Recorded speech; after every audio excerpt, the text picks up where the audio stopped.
Chapter 59 haunted house. Aarav hospital के बिस्तर पर लेटा हुआ था। उसे लगा जैसे वो सपना देख रहा है। यह एक सुंदर सपना था। उसके सामने एक फीमेल नर्स खड़ी थी। नर्स के सफेद कोट के अंदर वो एक ग्रीन शॉर्ट स्लीव शर्ट, एक black lace bra, white stockings and pink hello kitty underwear देख सकता था। आरव जैसे एक वर्जिन यंग लड़के के लिए यह निश्चित रूप से एक पिघला देने वाला सपना था। हे, तुम जाग चुके हो। जब नर्स ने मॉनिटर पर उसकी स्थिति की जांच की तो उसने मुड़कर आरव की नग्न टकटकी देखी। उसने महसूस किया कि आरव की आंखें उसके व्हाइट कोट के उभरे हुए हिस्से पर थीं। आरव अभी भी सपने से उबर नहीं पाया था, इसलिए उसने जवाब नहीं दिया। इसके बजाय वो अपने सामने के सुंदर दृश्यों का आनंद ले रहा था। नर्स बहुत असहज महसूस कर रही थी। वो जल्दी से रूम से बाहर चली गई और चिल्लाई, डॉक्टर वीरेन, आईसीयू में रखे गए पेशेंट को होश आ चुका है। पिछले अध्याय में हमने पढ़ा कि विजय क्राइम सीन पर पहुंच चुका था और वहां उसे ऑफिसर प्रिया के अलावा क्राइम ब्रांच टीम का कैप्टन आदित्य भी मिला। वहां हमने देखा कि प्रिया विजय को देख थोड़ी अनकंफर्टेबल महसूस कर रही थी। इसके बाद तांत्रिक ने क्राइम सीन देखने की परमिशन मांगी, लेकिन पहले तो कैप्टन आदित्य तांत्रिक को देख थोड़ा शक कर रहा था, मगर बाद में विजय की वजह से उसने उन्हें क्राइम सीन देखने की परमिशन दे दी थी। अब आगे। छोटे दोस्त, तुम तो कमाल के बंदे हो। मैंने सोचा नहीं था कि तुम्हें पुलिस वाले भी जानते होंगे, तांत्रिक ने विजय की तारीफ करते हुए कहा। वो विजय से बहुत प्रभावित हो चुका था। हम उन दोनों को देख प्रिया गुस्से में दंदनाती हुई होटल में घुस गई। विजय और तांत्रिक भी आदित्य के पीछे पीछे होटल के अंदर चले गए। हवा में फैली खून की तीखी गंध के साथ होटल में हल्की रोशनी हो रही थी। वो लोग जब कॉरिडोर से गुजरे तो उन्होंने फॉरेंसिक टीम के ऑफिसर्स को सबूत इकट्ठा करते और पिक्चर्स क्लिक करते हुए देखा। इसके बाद वो लोग एक रूम के पास पहुंचे, जहां डोर से अंदर देखते हुए विजय की भौहें सिकुड़ गई। रूम के अंदर का सीन इतना भयावह था कि विजय भी एक पल के लिए कांप गया। रूम के अंदर 2 डेड बॉडीज थी, जिनमें से एक बेड पर बंधी हुई थी और जबकि दूसरी को एक कुर्सी से बांधा गया था। उन दोनों की चमड़ी उधड़ी हुई थी और पूरे शरीर पर कट्स लगे हुए थे। शायद चमड़ी उतने वक्त लगे होंगे। इसके अलावा पूरे रूम में खून ही खून बिखरा पड़ा था। कैप्टन आदित्य और उसकी टीम रूम के अंदर चली गई, जबकि विजय और तांत्रिक डोर पर खड़े थे। तांत्रिक ने अपने भूवैज्ञानिक कंपास को बाहर निकालने से पहले चारों ओर देखा। फिर उसने देखा कि कंपास पर लगी सुई थोड़ी सी हिली। मुझे पता चल गया, तांत्रिक ने विजय से खुश होते हुए कहा। अब हम उसको ढूंढ लेंगे। इसके बाद वो दोनों कुछ बहाना बनाकर होटल से बाहर निकल गए। उन्होंने एक टैक्सी रोकी और भूवैज्ञानिक कंपास द्वारा इंगित दिशा की ओर तेजी से बढ़े, लेकिन भूवैज्ञानिक कंपास की सुइयां रुक रुक कर काम कर रही थीं। इसका मतलब था कि निशान कमजोर थे। उन दोनों को एक पुराने जमाने के जर्जर पड़ चुके कंपास को घूरता देख टैक्सी ड्राइवर उलझन में था और उसने सोचा, ये दोनों जरूर पागल हैं, जो एक प्राचीन कंपास को ऐसे देख रहे हैं जैसे इन्हें कोई खजाना मिलने वाला है। सुबह से दोपहर तक उन्होंने लगभग पूरे गुड़गांव शहर का चक्कर काट लिया था। जब वो लोग शहर के पश्चिम की ओर पहुंचे तो भूवैज्ञानिक कंपास की सुइयां सही से काम करने लगी। वो इसी दिशा में हैं, तांत्रिक ने उत्साह से कहा। कुछ और किलोमीटर्स चलने के बाद वो लोग शहर से बाहर एक जंगल में पहुंचे। टैक्सी से बाहर निकलने के बाद दोनों ने अपने आसपास की जांच की। तभी विजय को कुछ दूरी पर एक घर दिखाई दिया। बाबा देखो, वो वहीं होना चाहिए, चलो चलते हैं, तांत्रिक ने आगे बढ़ते हुए कहा। ओह, यह एक प्रेत बाधित घर है। ऐसा लगता है कि हमारे भूत ने कोयल पक्षी की तरह दूसरे भूत के विश्राम स्थल पर कब्जा कर लिया है, तांत्रिक ने कहा। इसके बाद उसने अपना झोला खोला और कुछ सामान बाहर निकाला। छोटे दोस्त, थोड़ा सावधान रहना, यह एक चालाक भूत है, इसलिए हम लोगों को एकाएक कदम सावधानी से उठाना होगा। चलो चलते हैं। तांत्रिक ने अपने बाएं हाथ में ताबीज का ढेर पकड़े हुए अपनी आड़ू की लकड़ी की तलवार उठाई। इसके बाद उसने एक पैर उठाया जैसे वो घर के सामने के दरवाजे को लात मारने वाला हो। अचानक एक पुलिस सायरन की कर्कश आवाज पूरे जंगल में गूंजने लगी। क्या हो रहा है? पुलिस को यह जगह कैसे मिली? तांत्रिक अपनी जगह पर रुक गया और 2 तेज रफ्तार से आती पुलिस कारों को देखने के लिए मुड़ गया। विजय, तुम लोग यहाँ क्या कर रहे हो? पुलिस कार से बाहर निकलते हुए आदित्य ने पूछा। उसके पीछे पीछे पूरी क्राइम ब्रांच टीम कार से बाहर निकली, जिनके चेहरों पर शक की सुइयां घूम रही थीं। अरे, कुछ भी तो नहीं, अब एक सुराग मिला और हम लोग यहाँ पहुंच गए, विजय ने जवाब दिया। संयोग से हमें भी एक सुराग मिला और हम भी यहाँ पहुंच गए। चलो ठीक है, अब तुम लोग पीछे हट जाओ और बाकी हम संभाल लेंगे। पुलिस के रूप में अपराधियों को पकड़ना हमारा काम है। कैप्टन आदित्य ने अपनी बंदूक निकाली और अपनी पूरी टीम के साथ घर की ओर बढ़ने लगा। अरे अंदर मत जाओ, इसमें एक भूत है। ये ऐसी चीज नहीं है जिससे आप लोग निपट सकते हो। तंत्रिक चिंतित होने लगा।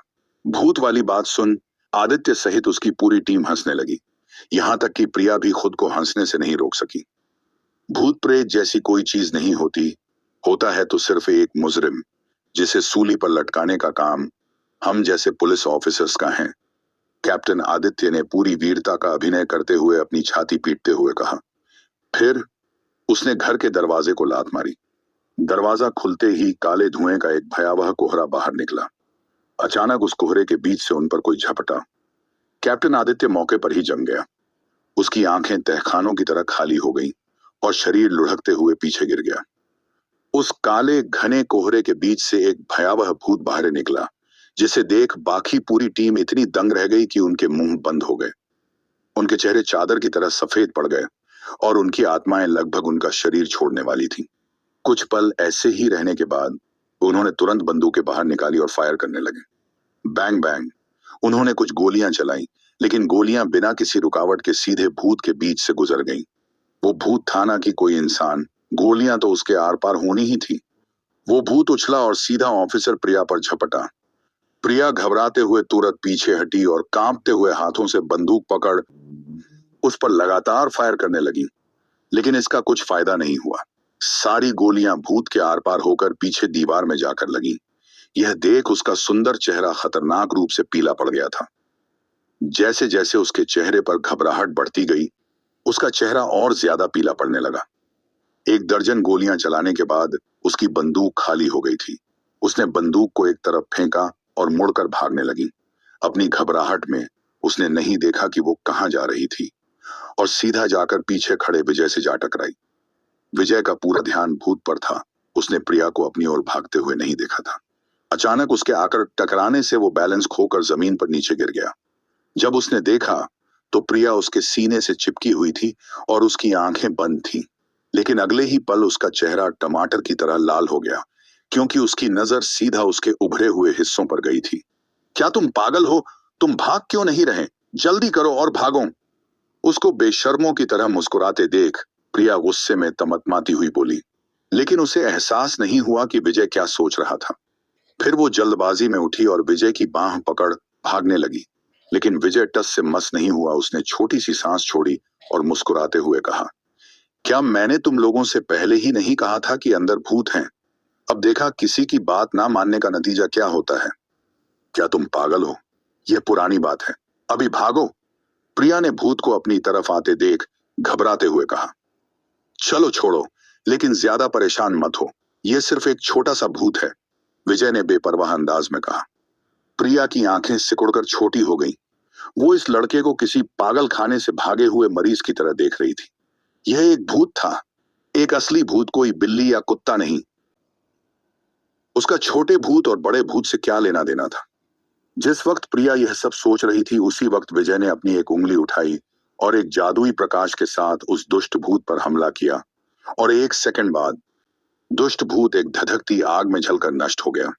उसके अस्तित्व का नामो निशान गायब हो गया। प्रिया उसको मूंखों की तरह देख रही थी। उसकी आंखें चौड़ी और मुंह फटा हुआ था। अगले ही पल वो घबराकर वापस उसके सीने से चिपक गई, जैसे मानो उसने अभी अभी दुनिया का सबसे अविश्वसनीय चमत्कार देखा हो। तुम उसके कोमल गुलाबी होंठ कांप रहे थे, क्योंकि वो हटक रही थी, बोल नहीं पा रही थी। मैं क्या? विजय ने मुड़ते हुए उलझन में पूछा। प्रिया का मुंह फूला हुआ था, क्योंकि उसका चेहरा अभी भी अविश्वास से भरा हुआ था। विजय उसके लिए हमेशा से एक अजूबा रहा था। वो शुरू में पहाड़ी गांव के एक ग्रामीण लड़के के अलावा और कुछ नहीं था। फिर भी उसकी डीआईजी मिथिलेश और प्रभास जैसे बिजनेस टाइकून से जान पहचान थी। इसके अलावा उसे एक दिव्य हकीम भी माना जाता था। अब क्या क्या वो अब एक आत्माओं को भगाने वाला तांत्रिक भी बन गया है? वो वास्तव में कौन था? क्या वो एक दिव्य हकीम था, या एक बिजनेसमैन, या फिर एक तांत्रिक हो सकता था? छोटे दोस्त, अद्भुत अद्भुत, आपका यह ताबीज कितना शक्तिशाली है। क्या आपके पास और भी है? कृपया मुझे कुछ बेच दो। तांत्रिक विजय के पास आया और अपना सिर खुजलाते हुए बोला, कोई जरूरत नहीं, मैं तुम्हें कुछ ऐसे ही दे सकता हूँ। विजय ने अपना हाथ बढ़ाया और तांत्रिक को 5 ताबीज पकड़ा दिए। तांत्रिक ने ताबीजों को लिया और अपनी हथेली में उनकी बारीकी से जांच की।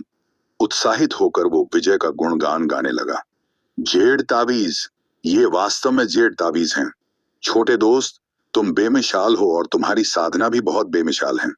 विजय ने अपने सीने से चिपकी प्रिया को हटाया और तांत्रिक से बोला, चलो चलते हैं, यह सिर्फ एक छोटा मोटा भूत था, अब चलकर उस आदमी से मिला जाए। विजय मुड़ा और घर की ओर चला गया। प्रिया वहीं शर्मिंदगी से खड़ी रही और बाकी पुलिस ऑफिसर्स ने भी उसके साथ अंदर जाने की कोई कोशिश नहीं की। विजय ने एक बार उन सब पर और बेहोश पड़े कैप्टन आदित्य पर नजर डाली। उसके होंठों का कोना एक अनैच्छिक मुस्कान में बदल गया। आप सभी लोगों को यहीं रुकना चाहिए।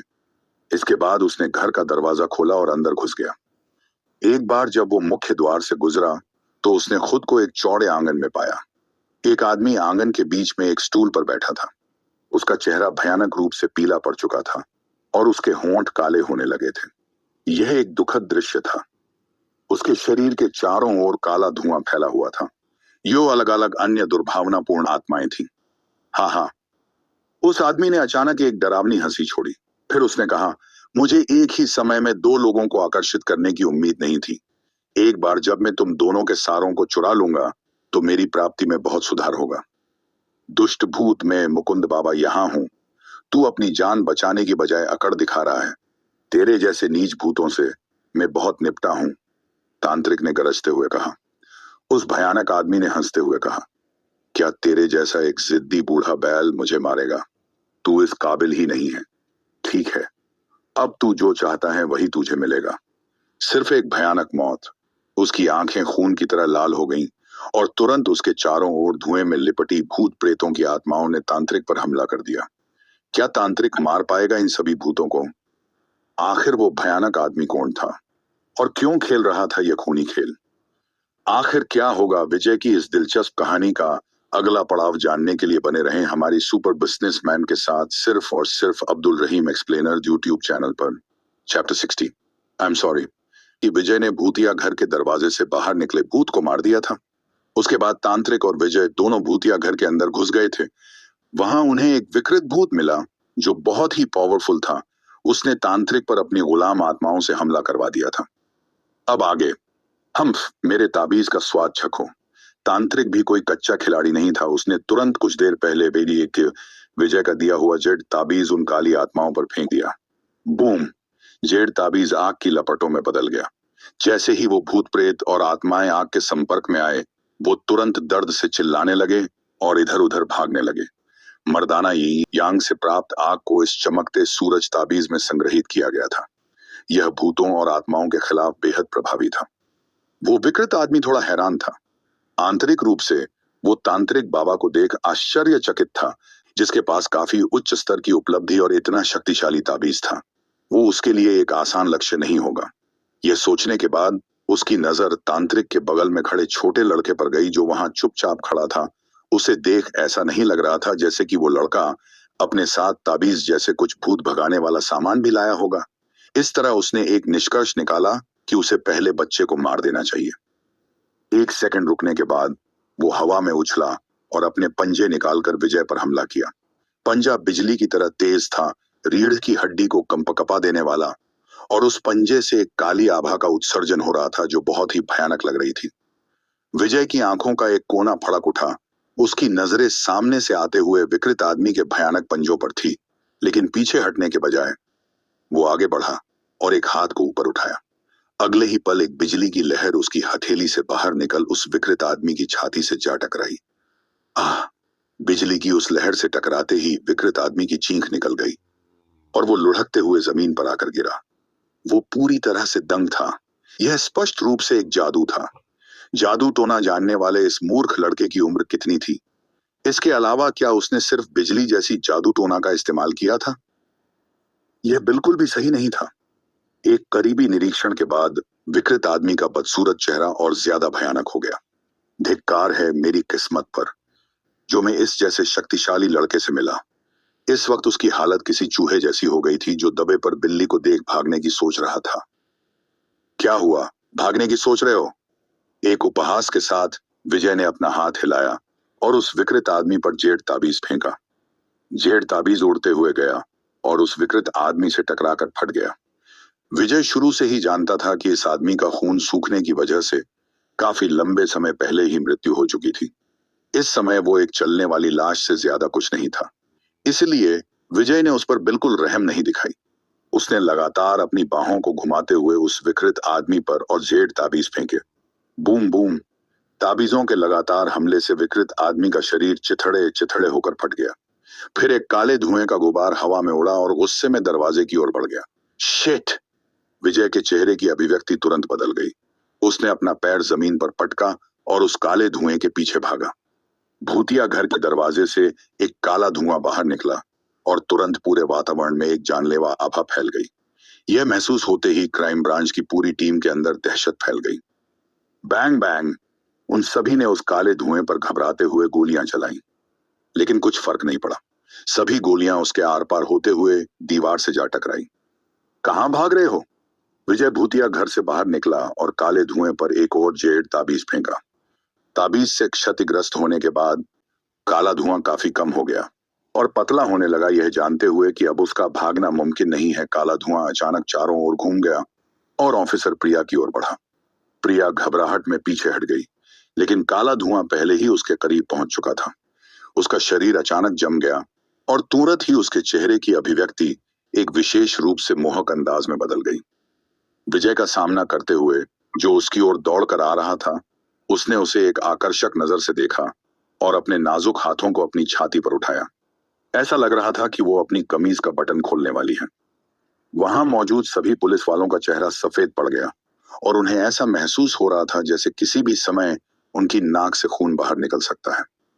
No, it's too much, crime branch team के एक ऑफिसर ने कहा, लेकिन उसकी आंखें एकटक प्रिया की कमीज पर थीं, जैसे कि वो अंदर का दृश्य देखने के लिए इंतजार नहीं कर पा रहा था। यहाँ तक कि एक पल के लिए विजय भी थोड़ा भ्रमित हो गया था, लेकिन अगले ही पल उसे अंदाजा हो गया था कि यह प्रिया नहीं थी, बल्कि वो काला धुआं था जो कुछ देर पहले विकृत आदमी के शरीर से निकला था।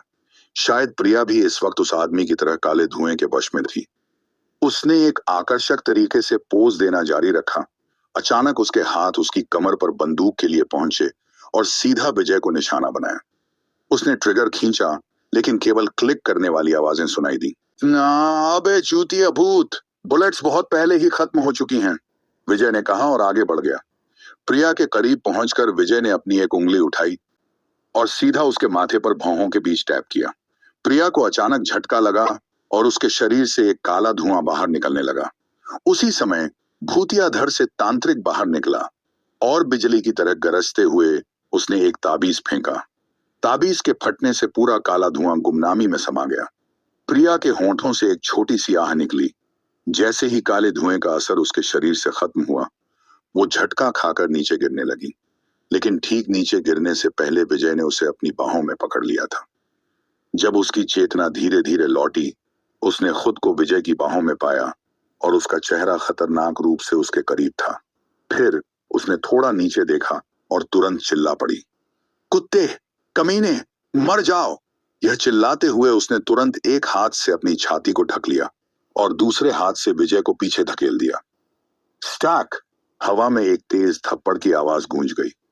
विजय के चेहरा उदास नजर आने लगा क्योंकि प्रिया ने उसे पूरी तरह से गलत समझा था। हे, मेरी बात तो सुनो, मैंने कुछ नहीं किया। अब तुम झूठ बोलकर सफाई और दे रहे हो। यह काम तुम्हारे अलावा और कौन कर सकता है, लिचड़े इंसान, प्रिया ने गुस्से में तमतमाते हुए कहा। मैं भला ऐसा क्यों करूंगा? तुम खुद ही थी जिसने अपनी शर्ट की बटन खोली, बेवकूफ कहीं की, विजय ने भी झुंझलाते हुए कहा। क्या कहा तुमने? प्रिया की आंखें अविश्वास में और ज्यादा चौड़ी हो गई। उसे विजय की बातों पर बिल्कुल भी यकीन नहीं था। अगर तुम्हें मुझ पर विश्वास नहीं है तो यहां मौजूद किसी से भी पूछ लो, विजय ने वहां मौजूद क्राइम ब्रांच की पूरी टीम की ओर इशारा करते हुए कहा। अभी तुम एक भूत के प्रिया की भौहें थोड़ी सिकुड़ गई और जो कुछ हुआ उसे याद करने की कोशिश करने लगी। उसे केवल थोड़ा धुंधला धुंधला सा याद आ रहा था। फिर शर्म से उसका चेहरा टमाटर की तरह लाल हो गया। आई एम सॉरी, प्रिया ने तुरंत उसकी पीठ की ओर रुख किया और सिर नीचा करके एक जगह पर खड़ी हो गई। वो विजय से बिल्कुल भी नजरें नहीं मिला पा रही थी। इस बीच एक ऑफिसर ने कैप्टन आदित्य को जगाया। हाँ हाँ हाँ, ओह सॉरी, सॉरी, मैं बहुत नर्वस था, लेकिन अगर वो भूत मुझे फिर से मिला तो मैं उसे कच्चा चब्बा जाऊंगा। कैप्टन आदित्य जोर जोर से हंसा जब उसने अपने सिर के पिछले हिस्से को रगड़ा। कैप्टन, दुआ करना कि ऐसा फिर कभी ना हो, वरना। उसे बेहोशी की हालत से उठाने वाले ऑफिसर ने अपनी बात पूरी ना करते हुए कहा। फिर वो धीरे से फुसफुसाया, वरना हम सब मारे जाएंगे। हटा कायर, हम पुलिस वालों के सामने भूत भला किस खेत की मूली है। हे विजय, क्या मैं सही नहीं हूं? कैप्टन आदित्य ने उस पुलिस वाले के सिर पर एक हल्के से थप्पड़ मारा और विजय की ओर मुड़ गया। फिर उसने विजय को एक दिल को छू लेने वाली मुस्कान दी। यार विजय, तुम तो बहुत शक्तिशाली हो। ओह हाँ, क्या तुम्हारे पास मेरे लिए किसी भी तरह के ताबीज हैं जो भूत प्रेत और आत्माओं को दूर रख सकते हो? तुम्हें मुझे एक देना होगा। मेरे पास कोई नहीं है, आपको तांत्रिक बाबा से पूछना चाहिए, विजय ने जवाब दिया। तांत्रिक ने अपना झोला खोला और ताबीजों का एक पैकेट बाहर निकाला। फिर उसने कहा, आओ इन्हें देखो। आकर्षक ताबीज, मैं तुम्हें एक दे देता हूं। तुम चिंता मत करो, इसकी कीमत ज्यादा नहीं है, तुम्हें केवल 9,900 रुपए देने हैं। तुम चाहो तो रात की अच्छी नींद सुनिश्चित। क्या 9,900 रुपए, क्या वो ज्यादा महंगे नहीं हैं? कैप्टन आदित्य का चेहरा दर्द से कांप उठा। कैप्टन आदित्य, अच्छी चीजें सस्ती नहीं आती हैं, ये ताबीज जीवन बचाते हैं। तांत्रिक एक चालाक व्यापारी की तरह हंसा। ठीक है, ठीक है, मैं इसे खरीद लूंगा। कैप्टन आदित्य ने दुखी भाव के साथ अपना बटुआ निकाला, एक ताबीज खरीदा, फिर उसे ध्यान से पहन लिया। ठीक है, अपराधी मर चुका है, मिशन पूरा हुआ, हम अब फ्री हैं। अपनी खुली बाहों से इधर उधर हाथ हिलाते हुए कैप्टन आदित्य ने चिल्लाया। इसके बाद विजय और तांत्रिक एक पुलिस कार में सवार होकर गुड़गांव शहर वापस आ गए। जब वो शहर लौटे तो अंधेरा हो चुका था। दुष्ट भूत से निपटने के बाद तांत्रिक जाने के लिए तैयार था। फिर विजय उसको छोड़ने स्टेशन तक आया। ठीक है छोटे दोस्त, अपना ख्याल रखना। Component placement. तांत्रिक ने विजय से हाथ मिलाया, लेकिन उसका बिल्कुल भी जाने का मन नहीं था। ठीक है बाबा, आपको भी ध्यान रखना चाहिए, विजय ने कहा। इसके बाद विजय तांत्रिक को ट्रेन में बिठाकर अच्छे से अलविदा कहने के बाद वापस अपने विला लौट आया। अगले कुछ दिनों में उसके साथ कुछ खास नहीं हुआ। वहीं डेली का रूटीन। अपनी शक्तियां बढ़ाने के अलावा विजय रोज सड़क की मरम्मत की जांच करने और साथ ही कुछ औषधीय जड़ी बूटियों और पौधों से संबंधित जादू टोना का अध्ययन करने के लिए पापड़ा गांव जाता था। परिशिष्ट में कुछ विधियों को दर्ज किया गया था। उदाहरण के लिए अंकुरण बढ़ाने की एक चमत्कारी विधि थी जो बीजों के अंकुरण की गति को बढ़ा सकती थी। बेशक पकने को बढ़ावा देने की एक विधि भी थी जो जड़ी बूटियों और पौधों के बढ़ने के लिए आवश्यक समय को कम कर सकती थी। क्या विजय की फिर कभी मुलाकात होगी तांत्रिक से? आखिर विजय द्वारा बनाए जाने वाली जड़ी बूटियों का बगीचा कब तक बन जाएगा? आखिर क्या होने वाला है? विजय की इस दिलचस्प कहानी का अगला पड़ाव जानने के लिए बने रहे। हमारी कहानी सुपर बिजनेसमैन के साथ सिर्फ और सिर्फ अब्दुल रहीम एक्सप्लेनर यूट्यूब चैनल पर।